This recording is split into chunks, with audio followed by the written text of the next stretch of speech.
Hey guys, Mitch here from Runway Wealth Management. Let's talk about property for Australian expats. Now, property can be a great way to accelerate your wealth as an Australian expat, but it's really important that you're aware of the tax considerations so that you can plan ahead.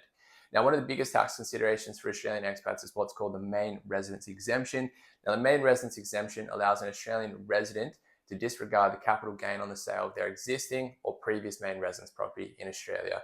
So what's crucial in terms of meeting the eligibility is that you must be a resident for tax purposes. Most Australian expats are going to be a non-resident for tax purposes, and what that means is the main residence exemption is not going to be available to you if you're selling that property while you're overseas. So that's really important to understand. In terms of understanding what's called the 6-year rule, now the 6-year rule is effectively an extension of the main residence exemption. It allows you to disregard the capital gain on the sale of your property within 6 years from when you first started renting that property out. Again, need to be a resident to be eligible for that rule, but there are some planning and strategy opportunities there if you can sell that property upon returning to Australia as a resident for tax purposes. Now, lastly, I've got here overseas property. Now, I've added this in because it's quite unique in that the main residence exemption can actually be applied to an overseas property. So if you've recently returned to Australia and then you're selling a property that's located overseas, you can still apply the main residence to that property.